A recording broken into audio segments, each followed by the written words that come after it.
Hi everyone, my name's Mitch. I'm the Senior Palliative Care Pharmacist and Perioperative Pharmacist here at Peter Mac. So I've been in this role for about 2 years, but I've been working at Peter Mac as a pharmacist since about 2015. So I have been throughout the hospital in various roles. So you may or may not have seen me around the traps, depending on how long you've been a patient of Peter Mac. But the whole idea that I had with this presentation is that I've got a couple of key discussion points around how to manage medications and sort of focusing a little bit more on the pain management side of things as well from a pharmacist perspective. If anyone's got any questions as we go, feel free to yell out, and there's a few points here where I've kind of got a few discussions that be really good if everyone can join in and engage with those kind of points. But if there's anything extra that you wanted to raise that's not mentioned in the discussion points in the slide, by all means, I'm happy to try and give you a pharmacist's perspective or some advice on how we might be able to manage those from a pharmacist's perspective. So here's a couple of the key discussion topics that I've got within the slides. Just a little bit about pharmacists' role in a hospital, along with how to manage medicines at home, different types of pain medicines that there are out there, along with when you would take the different types of pain medicines based on the way they act, how we'd try and track the pain at home, as well as a few things around storage of medications at home and how to dispose of medications safely. So the first topic is, what do pharmacists actually do? So pharmacists in hospitals.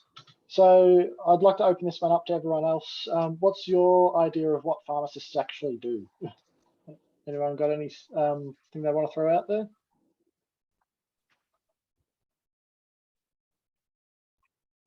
They fill scripts. Fill scripts, yep. So that's a common thing that people normally say, is they fill scripts. Does anyone else have any other ideas of other roles that pharmacists might fill when maybe filling scripts or when you see them in the hospital?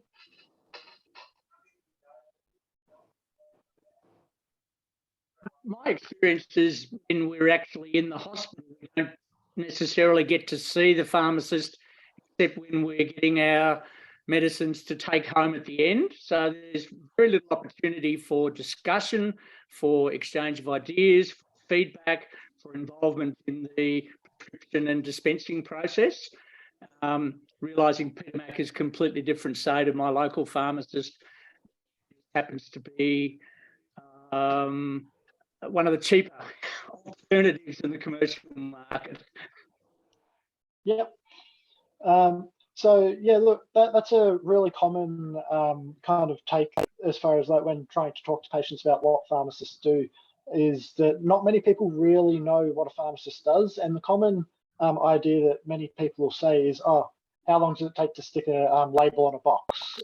And like, because a lot of people think that, oh, it's just the dispensing and that's all that we're actually looking at.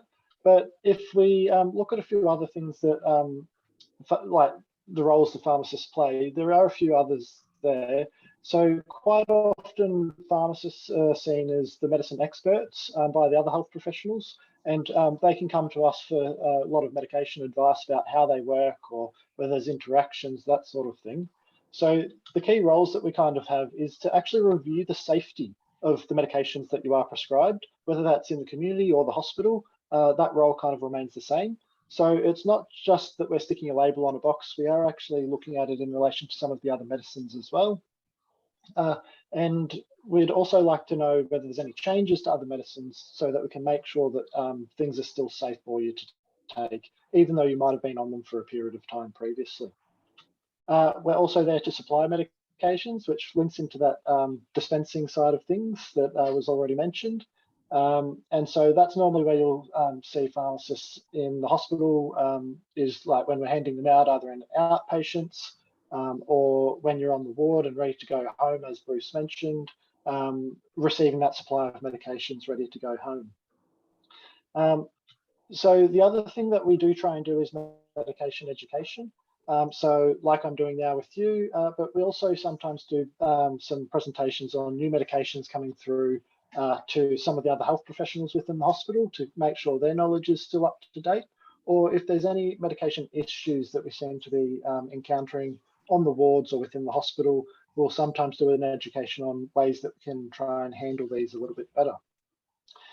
From the patient side of things, when we're trying to hand out the medications to you, we'll also run through a couple of the key details about the medications around how to take them, side effects to watch out for, and things like that, or if there's any particular ways that you need to maybe apply some different types of medications like patches and that sort of thing. That should also be something that the pharmacist can go through with you as well. Along with, if you've just got any questions in general about the medicine, it's a good point to try and ask the pharmacist about those as well while they're trying to teach you about those medication related things. We also, in the background, it's something that you don't necessarily see as a patient on the patient side, but we'll normally give advice to doctors on how to manage drug-drug interactions. So not all medications can be taken together, because sometimes they'll have like additive effects that boost things, or sometimes they'll have opposing effects, and the doctors have put those onto kind of your medication list.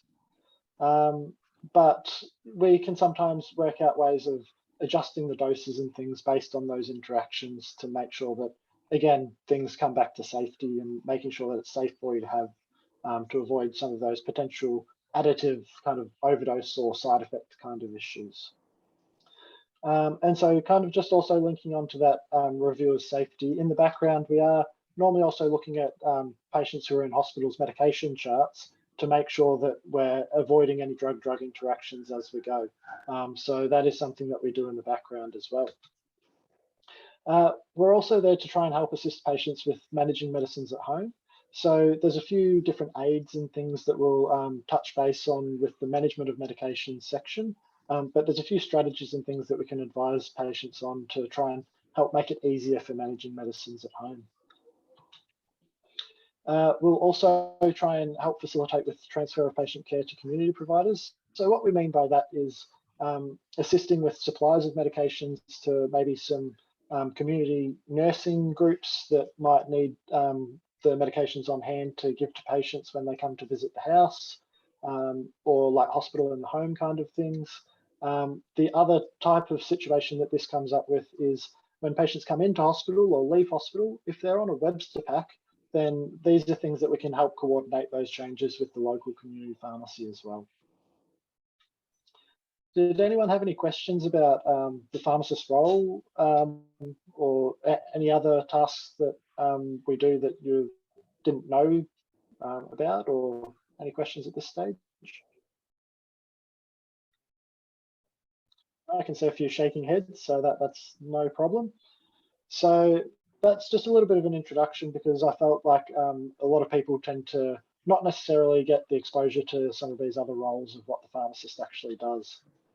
So moving on to the next topic that I had was patients quite often have the thing of, oh, I have so many tablets, and maybe some people struggle to manage them. I'm not sure how many tablets everyone in the room has, but I could see a couple of laughing faces on the screen. So I think there's probably a number of patients that do have a lot of tablets here. So as far as managing medicines at home, who looks after their own medicines at home? Can we get a show of hands for anyone we can see? Who just lets their wife or partner at home sort out their medications for them? No? Does, oh, sorry, I missed that. What was the question, please? How do you guys manage your medications at home? Do you kind of just let your wife do it, or do you do it yourself? The way I was provided with a list of medication from the pharmacy. So they provided my AM, midday, PM list with the name and the dose, and also a small image of the tablet. And then I just followed the list, and I fill up my weekly, once a week. I reload my pack, morning, midday, evening, and dinner and evening, just before I go to sleep. So I take my medication 4 times a day, and then I load that up. And yeah, that's how Excellent. That sounds like you've got a good setup there. So that's really good. Yeah, it was very helpful for the pharmacy to provide me with a list and a picture next to each medication, so I can recognize how the tablets look like. And and then AM, midday, PM, and evening, just before sleep. So there's 4 columns and the dose per tablet. It's also easy for me in the hospital to show the doctors the list rather than bring the medication in itself. Yeah, and those lists certainly make things very easy on our side as well, because it does clear up a lot of things, particularly when the list has both the name of the medication and the strength and the time of the day that you take. It's also important as well in a lot of cases. So it's really helpful to have those lists, and I think a lot of the time that's all that a lot of patients do need is a medication list to just work from with their tablets at home, and that's yeah, really handy if you've got access to a pharmacy that will provide that for you. So that's great. So yeah, I guess the strategies that we've got to try and help patients manage their medications at home. So medication lists is the first one that I've got up on this slide. So this is just a rough example, but as was mentioned, you can get ones that have pictures of the medications on there. But the key thing is to make sure that it tells us what time of the day you're taking it, the medication name, and the strength, and how many that you're taking it each time. A lot of people also like to know what their tablets are for. So having that column there that says why you take it can also be a helpful reminder for a lot of patients, so that way they stay on top of their medications a little bit better by having that bit more knowledge about what they're there for. Some other strategies to help people manage at home. So if you are feeling a little bit forgetful as far as remembering to take it, so you're supposed to take your morning tablets, but you find that you end up taking them at lunchtime just because you've woken up and doing other things. Medication alarms are something that you can maybe add to a phone or have on a clock or something like that that's got an alarm system set up that can be quite helpful for just flagging, take the medications now. Then we've got dosette boxes, which, sorry, I'm not familiar with everyone's names, but the person who was speaking before mentioned about a pill box for the week. So here's a couple of examples that are up on the screen of weekly pill boxes that you just fill them out once a week. And so depending on whether you've got just morning and night tablets or whether you need to take them throughout the day as well, there's a couple of different versions of the pill boxes that can try and suit needs. Is that the same one, is it? Yeah, it's the same one. Excellent. Is it this this one here that's the just 2-1, or is it the 4-1? It's the 4. But what happens is what I normally do is I carry with me a little container, which, for example, for the lunchtime tablets, what I do is I went and got a lens pack from the pharmacy, and I use that to put my midday medication in it, so I can take it with me because it's a bit too hard to carry that box. And I find this size here is ideal for the amount of meds that I take, and I carry that with me, and then my alarm goes off at 3 o'clock. That's when I need to take my tablets. So that's another add-on that I found quite helpful. It's just basically a contact lens. It's a contact lens pack. So it's a bit of a Excellent. Yeah, so the main reason for me including this isn't necessarily that people aren't using it, but just because it's my understanding that not necessarily all patients know that these sort of aids are out there to help them with things, but going to your local pharmacy, you'll probably be able to see a lot of these dosette packs, and there'll be a few different versions out there. Some will be exactly like this on the screen. Others might have parts that can lift out for middle times of the day, so you don't have to cart the whole thing around. But it's just a case of going into the pharmacy and seeing what they've got and what will best suit your lifestyle and the number of tablets that you've got or number of doses that you need to take throughout the day. A Webster pack is another thing that is out there. So this one's very similar to the dosette box, but this is normally packed by the local pharmacies, and there's a few different versions out there as well. Some come in forms where you can just rip off a particular day so that you can take that with you and you're not having to, again, carry the whole pack around. But this is for if you're just feeling a little bit more overwhelmed about having to fill out the dosette box each day and you kind of just want to leave it up to someone else to sort out, then having it done at the pharmacy is a easier way for many patients to do that. So with that, there is normally a cost associated with the pharmacy packing them.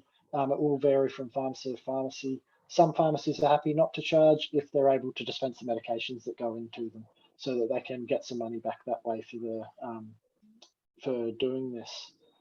And then pharmacy script apps is another way that can help you to kind of coordinate and manage medications.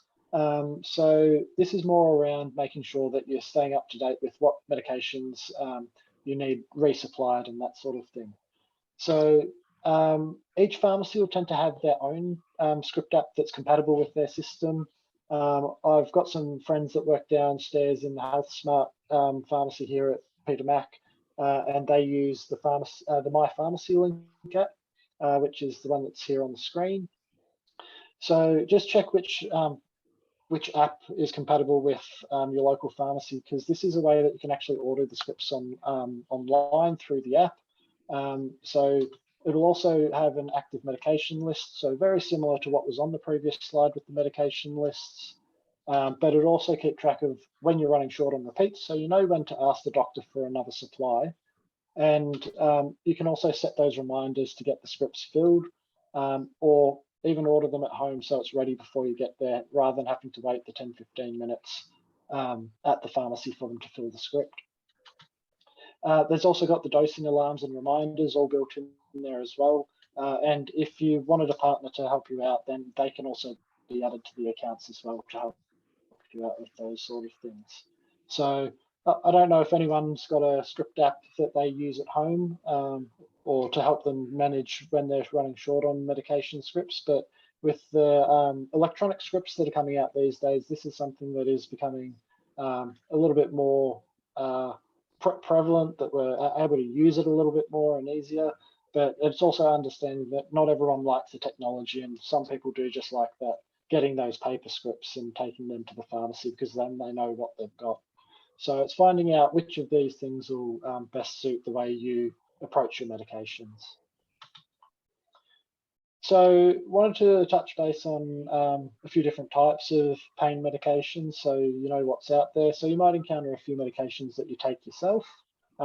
This isn't a full extensive list. It is a little bit more of a brief overview of the different types of things that are out there. So not every tablet that's for pain will be coming up, but it gives you an idea of how the different types that are out there that we can then run through when we use what. So we've got the over-the-counter or non-prescribed medications. So these are normally the mild to moderate pain relief agents or some anti-inflammatories. So Panamax or Panadol Osteo, Panadol, that sort of thing. Very easy to get hold of from supermarkets or pharmacies without a script.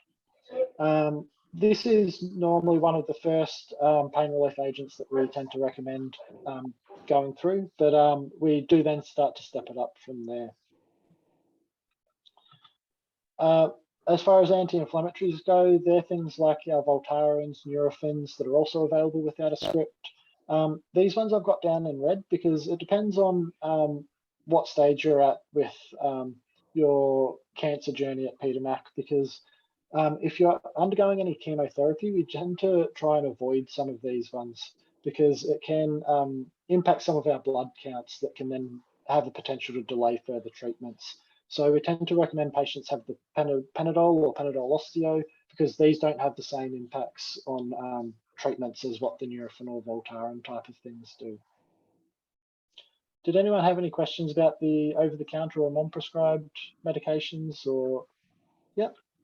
It's just, I don't know if anyone else has experienced it, but I went to my local pharmacy the other day. I've been going there for 8 years, and with the pain associated and the side effects, I wanted 2 packets of Panamax and they wouldn't sell it to me. I said there's a limit of 1 per customer. Just so the other people are aware of that, that there may be a problem if you think you can just go in and get food. Yeah, so that is becoming a little bit of an issue. There may be some changes in legislation coming through, particularly around the Panadol Osteo, which is our slow-release Panadol, where the problem is that people are buying multiple boxes and they are using it to try and overdose with it. Normally, when talking about intentional poisonings or suicidal kind of scenarios. So that is something that is becoming a bit of an issue with paracetamol. It's a very safe drug when taken at the recommended doses, but if people go and buy a couple of packets and try and take the whole lot all at once, then we do start to run into a few issues that could then have the potential to change legislation that prevents us being able to access these in the future. So it is something where we do want to make sure people are using them correctly to try and prevent it being an issue for people like yourselves being able to access what is considered quite a safe medication option for pain. So yeah, thanks for flagging that, Bruce. It's yeah, good point to raise. When we move on to some of the prescribed pain medications, so I've got a couple up here. We tend to look at strong pain medicines, which opioids, or sometimes call them like morphine derivatives. So they're all very similar to each other when we look at the opioids. And then we've also got nerve pain agents. So pregabalin and gabapentin are 2 of the very common ones, but we've got to also recognise that we've got a few anti-epileptics and antidepressant agents that are also quite good for nerve pain as well. So sometimes you might get put onto something that you're like, oh, why do I need an antidepressant or an anti-epileptic? I don't have epilepsy or depression, but it might be that we're using it more for the nerve pain side of things rather than a standard pain kind of thing, rather than those other reasons that are sometimes people say, oh, you're on an antidepressant, and they're like, well, you're not using it for depression, you're using it for pain. So it's useful to know that some of these medications do have multiple uses. And so even taking into account the gabapentin and the pregabalin I've got up on the screen, they're 2 very common ones that we see, but they are actually originally for epilepsy patients to help control seizures. So talking about the types of medications, a bit more general from the kind of formulation side of things. So slow release tablets are those ones that are released in the body over a long period of time. And so they're there for that background pain control. So it might be a 12-hour tablet or a 24-hour tablet. And that's something that would guide whether you're taking it once or twice a day. It's really key with these ones that you don't crush them. So crushing these tablets would increase the risk of an overdose happening because it would release all of the drug at once, where it's designed to be gradually released into your body throughout that 12 or 24-hour period. So the time that we commonly end up with this being an issue is if patients are starting to struggle to swallow due to a sore throat. Sometimes we've had patients that will crush tablets up without asking their pharmacist or doctor. And these ones are in particular ones where that becomes an issue. So we've got a couple of examples of those up on the screen there. So I'm not sure if everyone's on pain medications at the moment, but if you are, you might see a couple of your tablets pop up as we go through. So apart from slow release, we've then got our fast release or immediate release tablets or capsules. So patients who have had surgery probably have had something like endone prescribed to them before. These ones release all of the drug at once, and the body absorbs it so that it can kind of get that fast pain relief action. So the slow release ones are good for that pain control, but this is more for that pain relief kind of thing. So when you're actually sore, then you want to take a fast release tablet to try and get back on top of that pain. We do need to be careful though how often we are using them all at once, because if you're using them all within a 10-15 minute period of, oh, I've had one and then wait 10 minutes, have another one, it does still take 20 minutes to half an hour for it to kick in properly. So you do need to give it time to work. We've also got some medicated patches. So these are similar to a gradual slow release tablet, but they release medication through the skin over time. So not all of the medicines can be put into a patch, but we've got a couple up there, Norscan and Duragesic or fentanyl. They're our ones for pain that we'll normally see. So if anyone's on a patch, a couple of things that you need to be keeping in mind is when to change the patch over. So the Norscan patches are normally once a week, so whereas the fentanyl patches are once every 3 days. So if you've got a patch at home, we recommend writing the date on the patch that you put it on, so that way you can work out when to take it off. The other thing to bear in mind is that we need to also remove the old patch before putting a new one on. We have had stories of patients in the past that are just putting new patches on and forgetting to take them off. So it is quite important that we do that, because there is still some medication left over in the patch after the 3-day period. It's just not necessarily releasing it at the right rate to control your pain. We also need to move that side around a little bit, because if you keep putting the patch back in the same spot, the skin's going to get very irritated, red, itchy, and potentially end up with some issues there. If you've got a bit of hair on your body, then you also might need to shave the area that you're putting it on, because the hair can sometimes get in the way and cause the patches to fall off a bit earlier than what it's intended. Along with remembering heat packs and electric blankets will change how fast the medication releases, so we do need to be careful of those with patches as well. So then we've also got some liquids. So these are going to be used very similar to fast release tablets, but they're also preferred for patients when they've got swallowing difficulties or some of the feeding tubes that are in. So you might hear of an NG tube or a PEG tube. These ones, feeding tubes that go straight into the stomach, and the liquids are quite good for going down those. And it also provides a bit of more flexible dosing, because you don't have to just stick to half or a full tablet. So there are a few other things that are out there that can help with getting the medications to patients. So bottles do have a risk of overdose. So if you do ever have a liquid in your list of medications at all, please don't drink from the bottle, because it's not going to be an accurate dose, and that increases the risk of an overdose occurring. We normally recommend using a syringe rather than some of the measuring spoons. The measuring spoons have a lower accuracy for measuring out doses, so the oral syringes can be collected from a local pharmacy, and they're normally better. And making sure that we shake that bottle well is another key thing to make sure that the medication's properly dispersed throughout the whole bottle rather than all settling at the bottom. The last different type of medications that we wanted to bring up for pain relief type things is injections. So I don't know if anyone's got the injections at home, but sometimes we might set up some patients that are having some uncontrolled symptoms where the tablets aren't quite making it work properly for controlling the pain.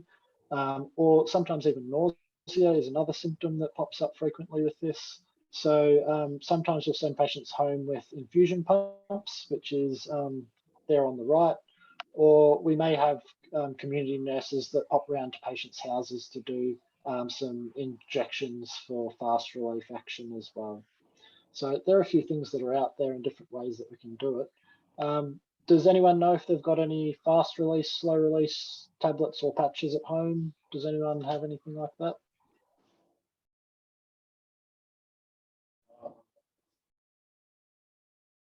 No. So it's just, does anyone have some pain medications that they are taking at home? Bruce has raised his hand. Yep. Anyone else in the shed, or is it? Sorry, what was the question again, please? What type of pain medications do you have at home, or are you guys taking any medications for pain at all? I've got a medication that I can't remember the name, but I take that in the morning, and that's pretty much once in the morning and once in the evening to manage my migraines. So, yeah. Okay, yep.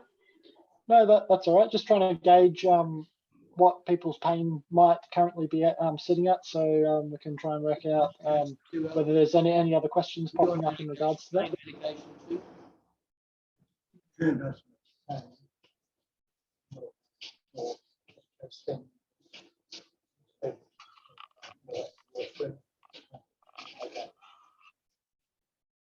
Sorry, I couldn't quite hear any of that. I was jumping in and out. I was just asking, Alan's on some drugs for controlling the morphine, warfarin levels in his blood. Controlling the what levels in the blood, sorry? Warfarin? Oh, the warfarin, okay. Yeah, so not normally the warfarin's not so much with pain, but yeah, no, that's all right. I found mine's clonidine. Clonidine, okay. Yeah, So that's one that I didn't mention too much, but it's one that we use only for cancer pain. So it's something that we tend not to have very good effects for normal pain, because it's actually more of a blood pressure medication is what it was originally developed for. But the main area for evidence for pain relief is in the cancer-related pain, which could have kind of a mixed part of nerve pain and kind of non-nerve pain. So when we've got that mixed signaling, there might also be some cases there where we can use clonidine, but the evidence seems to be more for cancer-related pain. So I kind of didn't touch on that one too much, but it is something as another medication that we can jump to as well. There's another one that I take is called imtriptyline, and that's for my the nerve damage. Yeah, so that's one that fits into our antidepressant drug class that I mentioned earlier. That is one of the antidepressants that we use very commonly for nerve pain. So the thing to remember is that our antidepressants and our anti-epileptic medications, they all work on the nerve pathways to try and control either depression or epilepsy seizures. So that's why there was interest in trying to use those for nerve pain, because it can change the way the pain signals get passed down the nerves and things. So that's kind of how we got to those medications for pain rather than those other conditions. So yeah.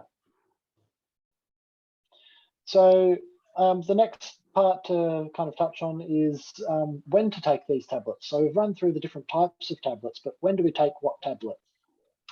So for pain control, we want the slow release tablets because they're going to work throughout the whole day, or a medicated patch because they're going to work in that background rather than for that immediate relief. So we've got a picture of a clock up here or a dosette box, because this is the type of tablets or patch that you want to put on at the same time each day, or you put it in your dosette box so that you take it with all your morning tablets or all your afternoon tablets, because you want to take it all the time. So when we say take these regularly, it doesn't have to be 8 and 8 on the dot, unless it's starting to wear off a little bit early, and you really need it to be. But most often you can kind of have plus or minus an hour or two either side of that. So just because you take the morning one at 8 and it's a 12-hour dose, you don't have to like strictly adhere to that 8 o'clock in the afternoon if you're maybe out at a friend's place catching up for whatever. You can wait until you get home if it's going to be within that 2-hour period, rather than having to bring your tablets out in front of everyone else at wherever the location is that you are.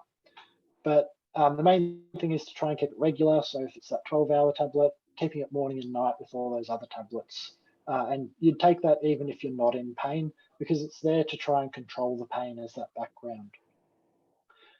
We normally think of the nerve pain medicines in this way as well. So they go into that dosette box and take them at that regular time each day. It's not something that we wait until the pain happens, because it's all there for that pain control in general. When you need that pain relief, so we need to consider whether it's breakthrough pain or incidental pain. So I'll touch on what these different terms actually are in a second. But the types of pain tablets or medications that we've been through that fit into this category are those injections with a syringe, or the liquids, or the fast acting or immediate release tablets or capsules, because they're going to give you that pain relief rather than pain control. So they're ones that we don't stick into a dosette box. We want to kind of have them on hand, ready for when you actually experience the pain. So breakthrough pain is kind of, we call it breakthrough pain when it kind of breaks through that pain control layer of those slow release tablets or the patches that you're on. So if we're breaking through that layer, then we need to take a dose. But if there's no pain, then we wouldn't take these ones on a routine basis. We just wait until that pain happens. If you end up with pain at the time when a slow release tablet is normally due, you can actually take both at the same time, because the idea is that you would take the tablet. Sorry, I just realized my phone that I've got the headphones through is about to run flat. I'm just going to put this over on the charger for a second.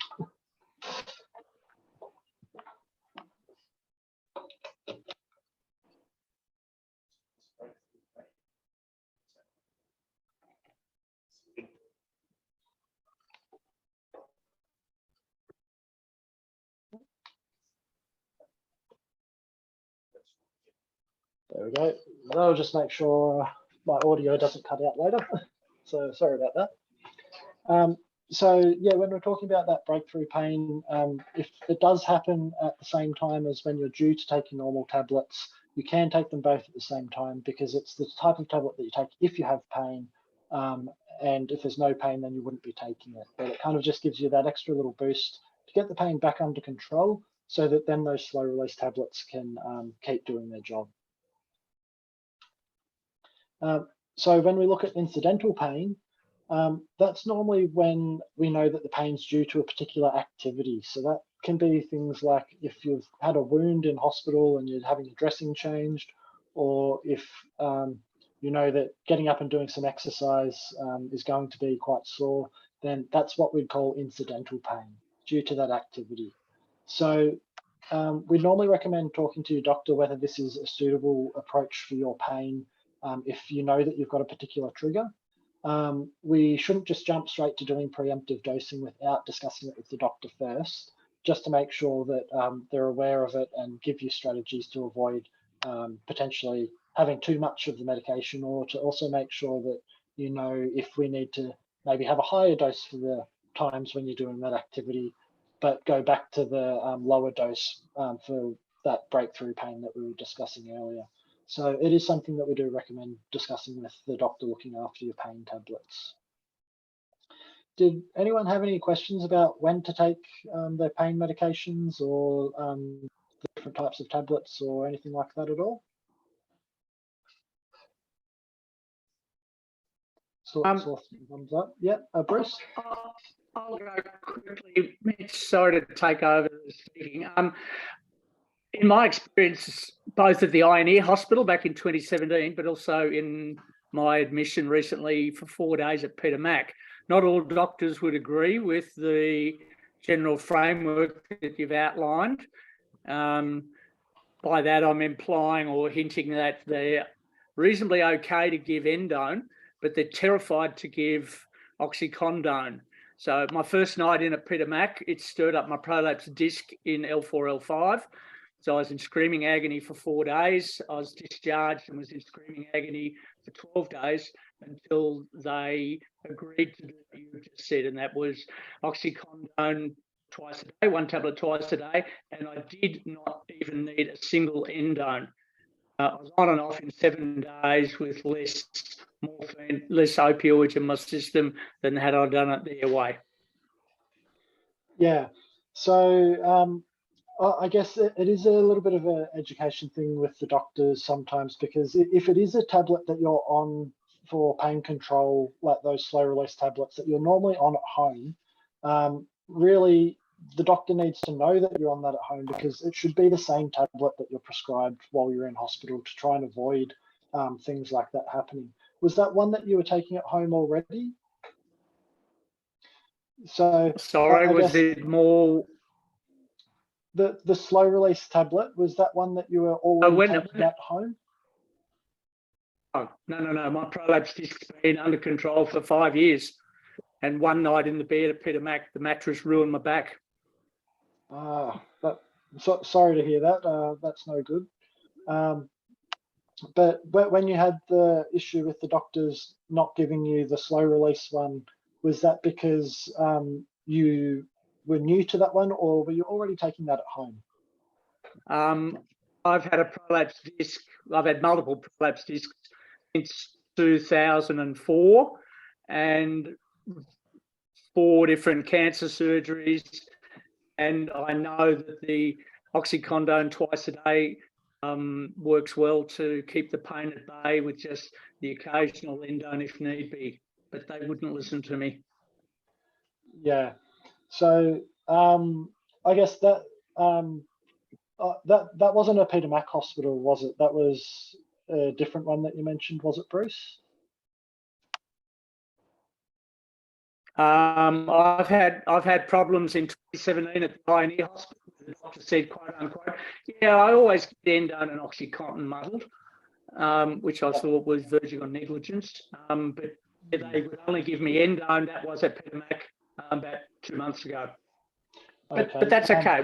I'm over the pain, but it's just, I think doctors still need to open their mind to new ideas and just make sure they're up to date with the latest in pain control. Yeah, and so it is something where we do need to make sure people are staying up to date. I know one of the problems that we do have is that quite often it's the junior doctors who are still getting used to a lot of these things, and then we just get them used to it, and then they rotate out and we've got a new set of doctors in that we've got to start from scratch again. So I know that doesn't necessarily solve those problems, but it is something that we do continuously work at.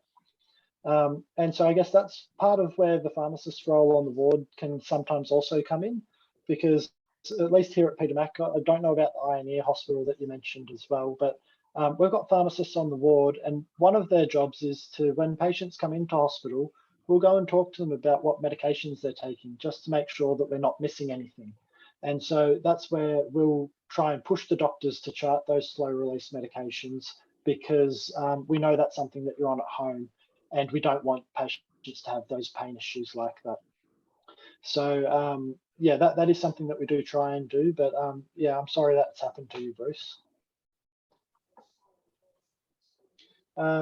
Did anyone else have any questions about when to take different types of pain medications, or are we happy to move on at this stage?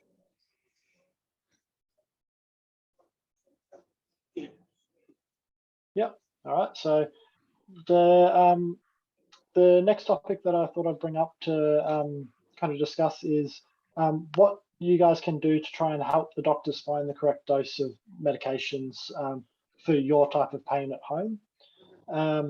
So one of the ways that we can do that is through a medication breakthrough diary.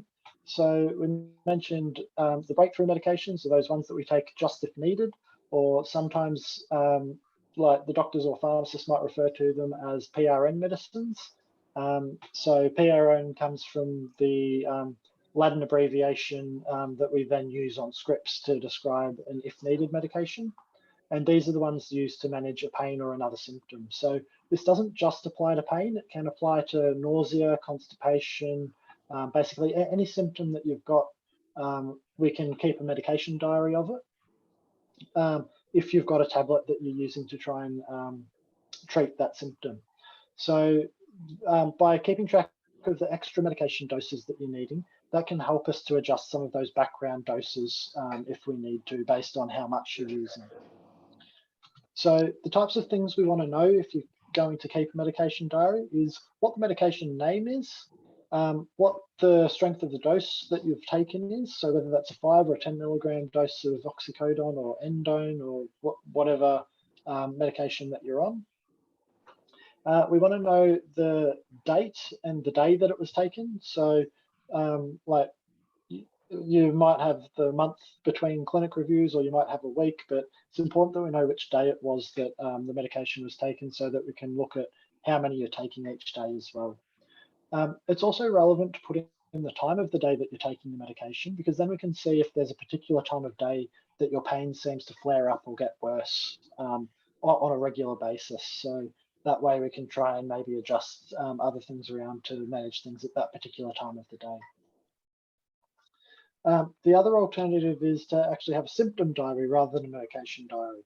And so this would keep records of when you're experiencing the pain or that symptom and how severe that symptom is. So this is also very useful so that we can try and have an accurate record of your experience with the pain or symptom. So the things that we want you to kind of write in there. So here's a bit of a pain scale. We can see no pain, mild, moderate, severe, very severe, worst pain possible. And we're relating those to different numbers between 1 and 10.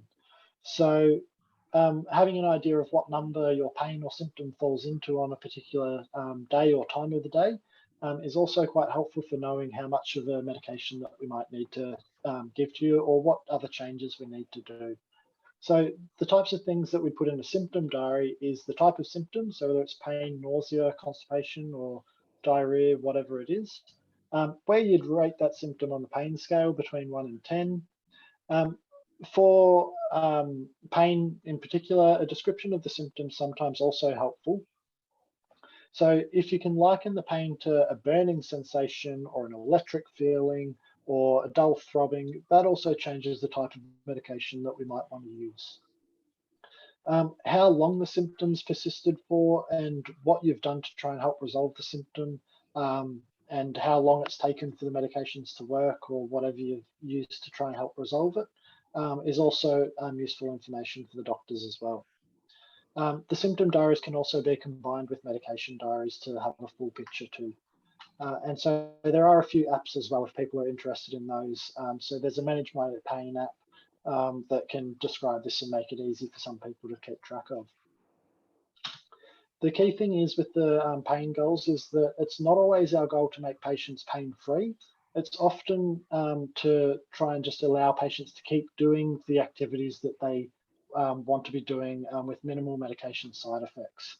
So as long as patients are able to get out and go play golf or like get dressed in the morning, that sort of thing, sometimes that's the minimum aim that we're actually chasing. And you may be able to do that sitting around that pain of 1 to 3 rather than being at that 0, absolutely no pain. Because sometimes if we're getting you to that no pain level, it may actually be that we're giving you a lot of medication side effects, at which point you're feeling really drowsy throughout the day, and there's not much use in that, like having a life like that either. So we've just also got to remember that pain is an important aspect to remind us not to do particular things that might cause additional damage to the body. So pain is a signal to try and take things a little bit easier as well. So we don't want to get rid of it completely. But the other goal that we can sometimes have is just to reduce the frequency that you've got those high level pain numbers popping up so that you're relying less and less on some of those as needed medications. So coming to our last couple of topics. So we've got where should I keep my medications at home? So can people tell me where they keep their medications at home?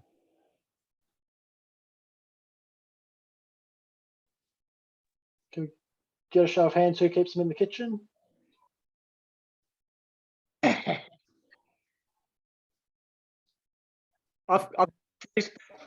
Some are in my bedroom, some are in my bathroom, and some are in my kitchen, depending on what time of day I'm taking them. So I've set it to follow my activities to make sure I bump into them and remember to take them. Yeah, that's something that will certainly help to do that. So yeah, that's handy if it helps remind you to do things like that. So Out of the reach of children. Yeah, main thing is to keep it out of the reach of children or pets. We've found that most people store medications in the bathroom cupboard or in a cupboard in the kitchen. The other locations are normally in the kitchen, like next to a cooktop or above a cooktop, maybe on top of the fridge. These really aren't ideal because of the heat and humidity in these areas. So if we're heating up the area, there's particularly if it's close to a stove or a fridge, there's a chance that you might heat the medications up above 25 degrees, at which point we can't guarantee that the medications are going to work as effectively as what they're intended to. So that's why we tend to try and avoid that. And then humid areas like the laundry, bathroom, kitchen can present problems if you've got bottles of tablets. Blister strips is a little bit less of a problem, but bottles, the humidity can get in there and degrade the tablet structure as well, at which point, again, they may not work as well as intended. So try to find an ideal place to store medications at home, high cupboards to keep out of reach of children, or if you can't find that, we've got low cupboards that can be locked to avoid being opened by children. If we can find a dry spot, so kitchens, bathrooms, laundries are humid, we try and avoid those. So when I'm trying to think about my own house, I've probably really only got the bedroom that would be a suitable spot to keep it. But yeah, that would be our ideal scenarios. But the main thing is that if you're remembering to take the tablets, that's going to be better than forgetting to take them. So as long as you can set them up in a way that's going to be ideal. But we also want to try and make sure that they're staying under 25 degrees and away from direct sunlight. So cupboards is still the way to go. So I'm sure many people have bought maybe over-the-counter tablets or have many tablets that they're now no longer on. And so they might have a cupboard full of medications, and some of them they're taking and some of them are just in case or might be expired, that sort of thing. So we want to run through what to do with those types of tablets.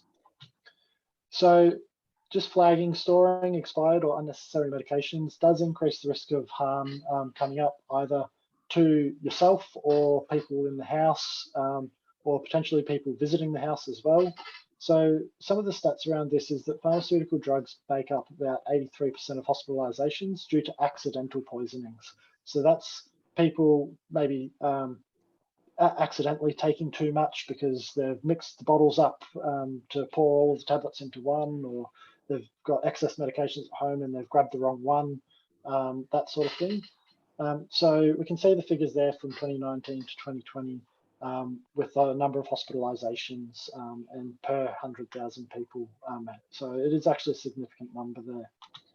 So how does it contribute to the poisonings? Well, there's the increased chance of it getting into the wrong hands, for example, children, pets. So although you might have it up high or in a locked cupboard, there's just having it there is a slightly higher risk than not having it there. Again, people taking multiple medications might get confused with what they should still be taking versus what was supposed to have been stopped from their last review with the doctor. And then expired medications may no longer be as effective as what they were intended to be. So if it's past the shelf life, that's the point at which the tablets deem to have 90% of effectiveness compared to when it was first made. And so that's when we say that it's expired is after that point, because we don't know how effective it will be. Expired medications, some of them can also be broken down into different components due to just chemical degradation. So it just gets broken down over time. And in some cases, that change in chemical in the medication could cause harm. So that's another reason to try and get rid of the expired medications at home. The other risks with poisoning is the intentional overdose or self-harm.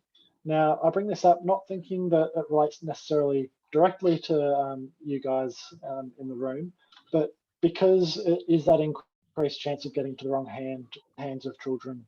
I've got pets there as well, but this is probably more relating to people for intentional overdose. So it might be children or grandchildren visiting. There's been numerous cases that have been documented where even adult or teenage grandchildren have kind of gone to their grandparents' place and taken their tablets with the intention of using them for an overdose. So the tablets that you're no longer on do present an increased risk of that. It's not something that we think is going to necessarily happen a great deal, but it's something that people do need to keep in mind and be aware of. So we do want to dispose of things in a safe manner. So how do people dispose of their medications at home? If we get a raise of hands, who puts them in the bin? Does anyone take them back to the pharmacy? So Bruce takes them back to the pharmacy. Who flushes them down the sink? Or down the toilet? Oh, I heard someone mention something, but I missed what it was. Hasn't put up their hand yet. For people who haven't put their hand up, what do you do with the medications when they're expired or you don't need them? My wife's got a cupboard for them. So you just keep them in the house. But fair enough. So with a few studies that have been done throughout Australia is that 20% of people aren't aware of the Return of Unwanted Medicines project, which I'll touch on exactly what that is in a couple of slides, and that only 23% of people actually dispose of medications correctly. So from this, we can see most people will dispose of unwanted medicines in their household garbage if they are going to dispose of them, or rather than keeping them in the cupboard. And 23% of patients will just pour them down the sink or into the toilet and flush them down the drain. We are trying to be a little bit more protecting of the environment, and kind of the term that we sometimes talk about is that we don't want to overdose the fishes with opioids or other medications. But yeah, we do want to try and care for the environment a little bit and not have the medications just go out there. The other problem is if you're putting it into household rubbish, then other people have the potential of getting into it if the bags break and they see tablets and that sort of thing, particularly if they are someone that might be prone to abusing the medications. So we recommend that you return all of your expired or unwanted medications to your local pharmacy or hospital. There's a project called the Return of Unwanted Medicines Project, which is a government-run, not-for-profit project that has the safe disposal of medicines, which pharmacies cooperate in with the suppliers. The key things with this is that once the medications have left the hospital or community pharmacy, they can't be reused, even if they're unopened. So if the pharmacy is taking medications back and giving you a refund, it's actually coming out of their own pocket as far as any profits or things they would have had, because they've got to actually put those medications into disposal, because we can't guarantee that patients have stored them appropriately at home, so they can't then be passed on to the next patient to come into the pharmacy. The bins that we've got at the pharmacies are sealed. They're collected from the local pharmacy by the wholesalers and taken for incineration. It's all completely, so once they're sealed, they don't get opened again. It's the whole box will be incinerated. And that just prevents the medications also running off into the environment as well. The medicines don't need to go back to the same pharmacy they were dispensed at. You can take them back to any other pharmacy, but we can't take the sharps needles back in these particular bins. That's a different program that would be involved. So the key thing I wanted to make sure that you know is to take them back to a pharmacy nearby. If you do need any other information, make sure you ask your local doctor, pharmacist for advice. There's a Return of Unwanted Medicines project, has a website there that can also be of help.